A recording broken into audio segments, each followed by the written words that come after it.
নমস্কার বন্ধুরা, নবমিতাস কুকিং হাবে আপনাদের সবাইকে স্বাগত। বন্ধুরা, আজকের আমি এসে গেছি দুর্দান্ত স্বাদের সম্পূর্ণ নতুন ফুলকপি পনিরের একটা রেসিপি নিয়ে। এই রেসিপিটা গরম ভাত, রুটি, লুচি, পরোটা, এমনকি ফ্রাইড রাইস, পোলাওয়ের সাথেও দুর্দান্ত লাগবে খেতে। আর এই রেসিপিটা আমার মনে হয় না এর আগে কেউ বানিয়েছে। সম্পূর্ণ নতুন একটা রেসিপি। প্লিজ বন্ধুরা, আপনারা পুরো ভিডিওটা দেখবেন, আর যদি ভালো লাগে লাইক, শেয়ার, কমেন্ট করবেন, আর সাবস্ক্রাইব করে আমার পাশে থাকবেন।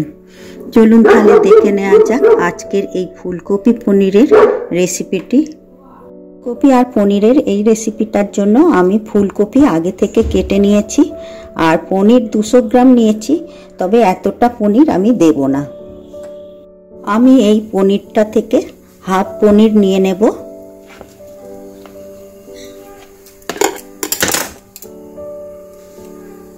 পর এই পনিরটা আমি গ্রেট করে নেব। আমি এখানে গ্রেটার দিয়ে গ্রেট করে নিচ্ছি, তবে আপনারা হাত দিয়েও ম্যাশ করে নিতে পারেন। তাতে একটু ডালা ডালা থেকে যেতে পারে, সেই কারণে আপনারা গ্রেটার দিয়ে গ্রেট করে নিলেই বেশি ভালো হবে।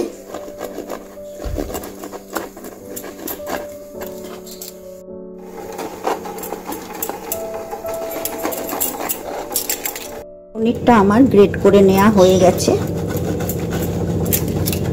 পর গ্রেট করা পনিরটা আমি একটা বাটির মধ্যে তুলে নেব। পর একটা বাটি নিয়ে নিয়েছি, দেব ফোটানো গরম জল। গরম জলে দিয়ে দেব লবণ। লবণটা জলের সাথে ভালো করে মিশিয়ে দেব। আর এই জলে দিয়ে দেব ধুয়ে রাখা ফুলকপি।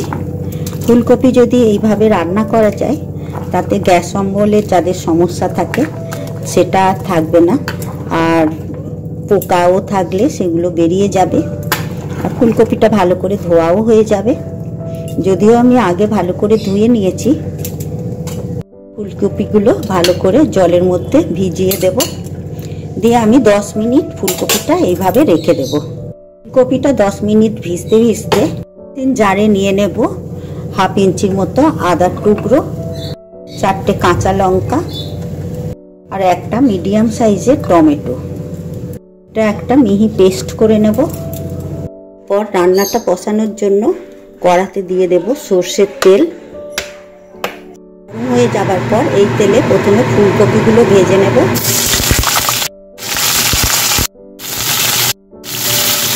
ফুলকপির মধ্যে সামান্য একটু হলুদ দিয়ে ভেজে নেব। লবণটা দেবো না, লবণটা যেহেতু আমি লবণ জলে ভিজিয়ে রেখেছিলাম, সে কারণে লবণটা দিলাম না। এভাবে ফুলকপিটা ভালো করে ভেজে নেব। ফুলকপি আমার ভালো করে ভেজে নেওয়া হয়ে গেছে। এবারে আমি তুলে নেব।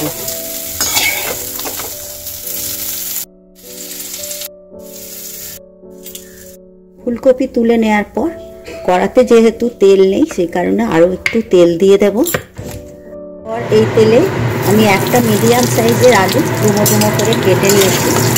এই আলুটা এবারে ভেজে নেব, তবে এতে একটু লবণ আর হলুদ দিয়ে আলুটা ভেজে নেব। টমেটোটাও বেশ ভালো করে লাল লাল করে ভেজে নেব।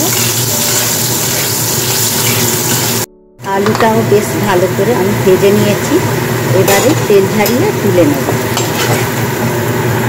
পর এই তেলে দিয়ে দেব ফোড়নে গোটা গরম মশলা, 3টে ছোট এলাচ, 4টে লবঙ্গ, আর 1 টুকরো দারচিনি। দিয়ে দেব তেজপাতা, একটা শুকনো লঙ্কা। পর ফোড়নের মশলাটা কয়েক সেকেন্ড নেড়ে নেব। মশলাটা কয়েক সেকেন্ড নেড়ে নিয়েছি। এরপর দিয়ে দেবো আদা, কাঁচা লঙ্কা আর টমেটোর পেস্ট। আদা, কাঁচা লঙ্কা আর টমেটোর পেস্টটা 30-40 সেকেন্ড ধরে একটু ভেজে নেব। 40 সেকেন্ড ধরে নেড়ে নিয়েছি। এরপর দিয়ে দেবো হলুদ গুঁড়ো, মিরি লাল লঙ্কার গুঁড়ো, 1 চামচ জিরে গুঁড়ো, 1 চামচ ধনে গুঁড়ো। দিয়ে দেবো স্বাদ মতো লবণ, দিয়ে দেবো 1 চামচ চিনি। নিরামিষ রান্নায় একটু মিষ্টি দিলে টেস্টটা বেশি ভালো হয়। এরপর সমস্ত মশলা ভালো করে কষে নেব। 3-4 মিনিট ধরে ভালো করে কষতে হবে, যতক্ষণ না পর্যন্ত মশলা দিয়ে তেল ছাড়ছে। দেখুন 3-4 মিনিট ধরে আমি মশলাটা কষে নিয়েছি আর মশলা দিয়ে তেলও ছেড়ে দিয়েছে। এরপর আমি এখানে দিয়ে দেব গ্রেট করে নেওয়া পনির। 3 চামচ দিয়ে দিলাম। পনিরটা এর সঙ্গে ভালো করে কষে নেব।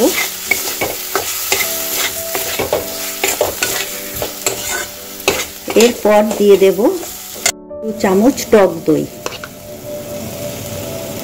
টক দইটা আমার খুব পাতলা, সেই কারণে এরকম লাগছে। আরও ভালো করে মশলার সাথে পনির আর টক দইটা ভালো করে কষে নেব। বন্ধুরা, আপনারা একবার হলেও এই পনির আর ফুলকপির রেসিপিটা আমার মতো করে ট্রাই করবেন আর অবশ্যই কেমন হয়েছে কমেন্টে জানাবেন। পনির আর টক দই মশলার সাথে ভালো করে কষে নিয়েছি।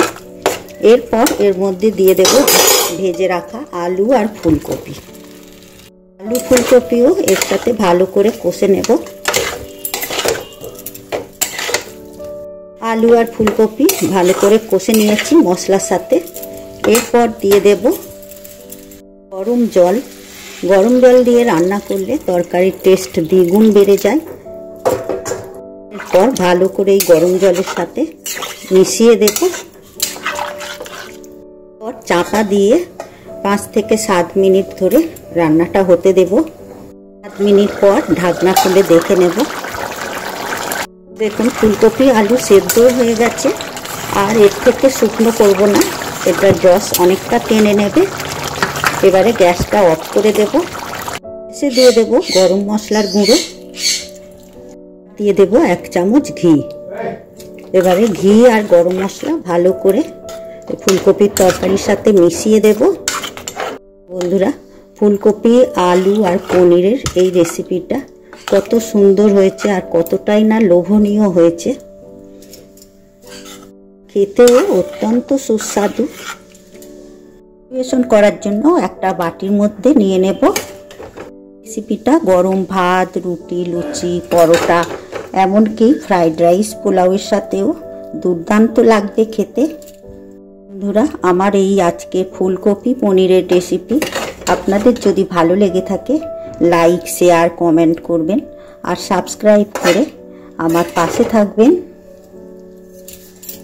আপনারা সুস্থ থাকবেন, ভালো থাকবেন। আবার আসছি অন্য কোনো নতুন রেসিপি নিয়ে। ধন্যবাদ।